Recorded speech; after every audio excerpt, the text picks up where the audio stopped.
এখন যারা সরকারে আছে সেই রাজনৈতিক দলটির সাথে কিন্তু হাড্ডাহাড্ডি রাজনৈতিক নানান মানে টানাটানিতে হাড্ডাহাড্ডি ছিল। এটি অত্যন্ত সুকৌশলে ওই হায়নারা, আমি হায়নাই বলবো।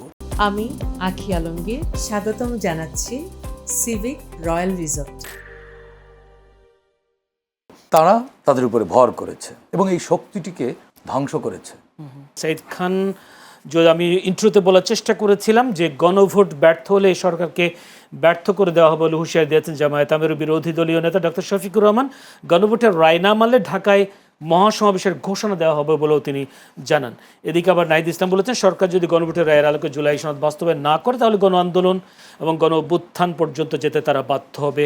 কিন্তু আমার প্রশ্ন হলো, সরকার তো বারবার বলছে জুলাই সনদ বাস্তবায়ন করবেন অক্ষরে অক্ষরে, তারপরও তাদের এই দাবিটাকে মেনে নিতে গড়িমসি করছে কেন বিএনপি? প্রথম প্রশ্ন। আর তাদের এই হুঁশিয়ারিটাকে আসলে বিএনপি কীভাবে মোকাবিলা করবে? জি, আপনাকে ধন্যবাদ। এবং আমার সহ-আলোচক আলাউদ্দিন মোহাম্মদ আমার খুব পছন্দের মানুষ, এবং যারা দেখছেন সবাইকে স্বাগত জানাচ্ছি। আপনি যে প্রশ্ন করলেন এই প্রশ্নটি আসলে প্রশ্নের অর্থ থাকতে হয়, প্রশ্নের সময়োপযোগিতা থাকতে হয় এবং প্রশ্নের যৌক্তিক গ্রাউন্ড তৈরি হতে হয়, তাহলেই উত্তর তৈরি হয়। কিন্তু এর একটিও এই প্রশ্নের বাস্তবতার সাথে এই প্রশ্নের এই প্রসঙ্গগুলো বা অনুষঙ্গগুলো এখনো তৈরি হয়নি, যেই কারণে মানে কোনটা আমার প্রশ্ন নাকি তাদের মানে তাদের এই যে বিষয়টা আপনি উপস্থাপন করলেন এবং যে প্রশ্নটা করলেন যে এটি আসলে এখনই কেন, তো এই ম্যাচিউরিটি প্রি ম্যাচিউর কোনো সাবজেক্টের ম্যাচিউর কোনো উত্তর হয় না। এখানে আমি অন্যভাবে একটু ব্যাখ্যা করব। বিষয়টি হচ্ছে, দেখুন, জুলাই জুলাই জুলাই বলে যে চিল্লাচিল্লি করছে, আমরা আরেক জুলাই বসে আলোচনা করছি। জুলাই গণ অভ্যুত্থানের মূল আকাঙ্ক্ষাটা কী ছিল? মূল আকাঙ্ক্ষা ছিল কিন্তু ৭১-এ যা আকাঙ্ক্ষা ছিল সেই আকাঙ্ক্ষাই কিন্তু জুলাইয়ে আবার ফিরে এসেছে। কারণ আফটার 71 আমাদের কিন্তু স্বাধীনতার যে মূল আকাঙ্ক্ষা সেই আকাঙ্ক্ষা পূরণ হয়নি, যেই কারণে ৯০ এসেছে, ৭৫ প্রাসঙ্গিক হয়েছে, ৯০ এসেছে, ২৪ এসেছে। শুধুমাত্র ৭১-এর মূল আকাঙ্ক্ষার জায়গা থেকে বাংলাদেশ বারে বারে সরে গেছে এবং বারে বারে এরকম বাস্তবতার মুখোমুখি হয়েছে। এখন যারা চিল্লাচিল্লি করছে ১১ দলীয় জোট, ১১ দলীয় জোটের সব দলগুলোকে আমি একভাবে মূল্যায়ন করব না, সব দলকে ঢালাওভাবে সমালোচনাও করব না। এই ১১ দলীয় জোট না, এটি একটি রাজনৈতিক জোট যাদের স্টিগমা আছে, বাংলাদেশের জন্মের সময়কার কলঙ্ক আছে। সেই কলঙ্ক মোচনের জন্য কেউ কেউ এই ২৪কে সিঁড়ি হিসেবে ব্যবহার করছে, হ্যাঁ, ফ্লুইড হিসেবে ব্যবহার করে তাদের কলঙ্ক লেপন করতে চায়, মোচন করতে চায়। আবার এই ১১ দলীয় জোটের একটি অংশ আছে, একটি রাজনৈতিক দল আছে যারা রাজপথ থেকে জন্ম নেয়া, রাজপথে বেড়ে ওঠা একটি রাজনৈতিক দল। এটি নবজাতক বলা যায়।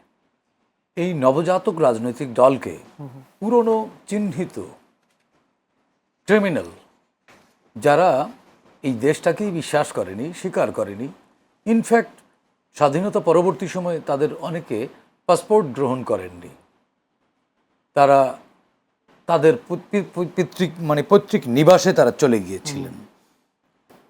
সেই যে পুরনো হায়নারা, এই যে নবজাতক নতুন যে রাজনৈতিক শক্তিটি, এটি কিন্তু একটি শক্তি, রাজনৈতিক শক্তি। এই শক্তিটিকে ধীরে ধীরে শেষ করে দেবার জন্য পরগাছা হয়ে তাদের উপরে ভর করে এখন মূল গাছকে অস্তিত্বের সংকটে ফেলে দিয়েছে।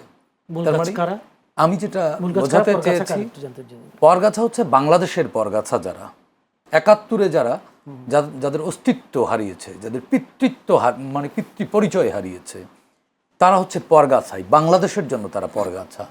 এবং দেখুন, ২৪ প্রশ্ন করে রাখি, যে পরগাছা যদি বলেন ৭১-এর কালিমা যাদের আছে, তাদেরকে বাংলাদেশে পুনর্বাসন করার জন্য দায়ী কারা? সে দায় অবশ্যই ইতিহাস তাদেরকে বারবার জবাব দিয়েছে, রাজনীতিকদেরই দায়।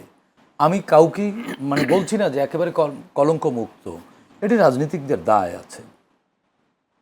২৪ আমাদেরকে কিন্তু একটি শক্তি দিয়েছে এবং ২৪ আমাদেরকে একটি চলার পথ দিয়েছিল এবং কিছু বার্তা এবং কিছু শিক্ষা দিয়েছিল।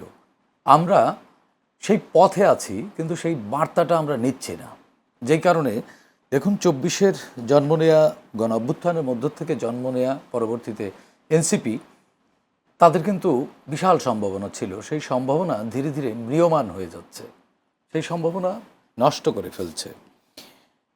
যারা তাদের রাজনৈতিক ভিত তৈরি করতে চায়, তাদের পুরনো কলঙ্ক মোচন করে সিঁড়ি হিসেবে এনসিপিকে ব্যবহার করে তারা প্রাসঙ্গিক হতে চায়।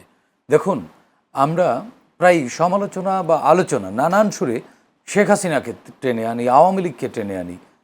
এটি যেমন মনে করেন শেখ হাসিনাকে বাঁচিয়ে রাখা, আওয়ামী লীগকে টিকিয়ে রাখা, ঠিক তেমনি এই জামাত নামক রাজনৈতিক দলটিকে, এটি রাজনৈতিক দল না, রাজনৈতিক এনজিওটিকে আমরা বারবার সমালোচনা করে আমরা প্রাসঙ্গিক করে ফেলছি এবং শক্তিশালী করে ফেলছি, এবং তারা মনে করছে তারা ফ্যাক্টর। আসলে ফ্যাক্টর না। বাংলাদেশের রাজনীতিতে ফ্যাসিস্ট শেখ হাসিনা বা আওয়ামী লীগের পালিয়ে যাওয়ার পর, পতনের পরে একটা ভ্যাকুয়াম তৈরি হয়েছে। এই শূন্যতা থাকে না, শূন্যতা কাউকে না কাউকে ফিল আপ করতে হয়। সেই ফিল আপ কিন্তু হয়েছিল। এই এনসিপি তখন জাতীয় নাগরিক কমিটি বা যে কোনো একটা প্রেশার গ্রুপ নামে তারা কিন্তু ওই ভ্যাকুয়ামটি ফিল আপ করছিল এবং তুমুল জনপ্রিয় ছিল। এবং এখন যারা সরকারে আছে সেই রাজনৈতিক দলটির সাথে কিন্তু হাড্ডাহাড্ডি রাজনৈতিক নানান টানাটানিতে হাড্ডাহাড্ডি ছিল। এটি অত্যন্ত সুকৌশলে ওই হায়নারা, আমি হায়নাই বলবো, তারা তাদের উপরে ভর করেছে এবং এই শক্তিটিকে ধ্বংস করেছে। এখন এই যে 11 দলীয় জোট বিভিন্ন জায়গায় সভা সমাবেশ করছে জুলাই সনদ বাস্তবায়ন না করলে, আরে ভাই, জুলাইয়ের আন্দোলনের আমিও একজন স্টেক হোল্ডার। জুলাই আপনাদের একার না, আপনাদের কোনো রাজনৈতিক দল যদি দাবি করে যে আমাদের, এটি রাজনৈতিক দলের আন্দোলন ছিল না, এটি গণ আন্দোলন, তাই তো গণ অভ্যুত্থান বলছি। এজন্যই তো বলছি যে গণ অভ্যুত্থান, কারণ জনগণের অংশগ্রহণে যে অভ্যুত্থান হয়েছে সেটি গণ অভ্যুত্থান। সুতরাং এই যে রাজনৈতিক দলগুলো হুঙ্কার দিচ্ছে বা চেঁচামেচি করছে, এগুলো স্ট্যান্ডবাজি, এগুলো নিজেদেরকে প্রাসঙ্গিক রাখা। আর একটু ছোট্ট বলে রাখি, সেটি হচ্ছে যে এই যে সরকারকে ব্যর্থ করে দেওয়া হবে, হ্যাঁ, সবে মাত্র 5 মাস, এর মধ্যে ব্যর্থ করে দিবেন। তারা তো কাজই শুরু করেনি, তাদের তো আড়মোড়াই ভাঙেনি। এরপরে কতগুলো চ্যালেঞ্জ তারা মোকাবেলা করে এই পর্যন্ত চলে এসছে। আর এই নাহিদ ইসলাম, সে ভালো করতো রাজনীতিতে, কিন্তু যে হুঙ্কার বা হুমকি দিচ্ছে গণ অভ্যুত্থানকে তুমি একলা ঘটিয়েছ, তুমি একা নির্যাতিত, হ্যাঁ, তুমি একা নির্যাতিত, তোমার একার সব, তুমি একা স্টেক হোল্ডার তো আমিও, আপনিও, এখানে আলাউদ্দিন মোহাম্মদ আছে, সেও। আমরা তো মনে করছি না যে আর একটা গণ অভ্যুত্থানের দরকার আছে। গণ অভ্যুত্থানকে তোমরা ক্ষমতার সিঁড়ি হিসেবে ব্যবহার করে কলঙ্কিত করেছো, নিজেরা উপদেষ্টা হয়েছো, নিজেরা রাজনৈতিক দল গঠন করেছো, অথচ অভ্যুত্থানের স্পিরিট এটি ছিল না। অভ্যুত্থানের স্পিরিট ছিল বৈষম্যহীন একটি বাংলাদেশ, মানবিক একটি বাংলাদেশ, একটি সাম্যের বাংলাদেশ প্রতিষ্ঠা, এনসিপি প্রতিষ্ঠা বা রাজনৈতিক দল গঠন করে ক্ষমতার অংশ হওয়া অভ্যুত্থানের আকাঙ্ক্ষা ছিল না। সুতরাং অভ্যুত্থানের আকাঙ্ক্ষা থেকে তোমরা সরে গেছো, তোমরা রাজনৈতিক রূপ দিয়েছো, ক্ষমতার সিঁড়ি বানিয়েছো, এখন সেটিতে পচন ধরেছে। বিএনপি কি আছে সেই আকাঙ্ক্ষায়? বিএনপি তো বলেছে এটি কোনো রাজনৈতিক দলের অর্জন না, এটি জনগণের অর্জন। অভ্যুত্থানের আকাঙ্ক্ষা পূরণ করবার পথে হাঁটছে। তারা তো বলছে এখনো যে অক্ষরে অক্ষরে আমি আখি আলমগীর স্বাগতম জানাচ্ছি সিভিক রয়্যাল রিসর্টে। কুড়িল থেকে মাত্র 10 মিনিটের দূরত্বে 93 বিঘা জমির উপর আমাদের প্রকল্পে থাকছে রাজকীয় আইকনিক টাওয়ার ও নিজস্ব হেলিপ্যাড।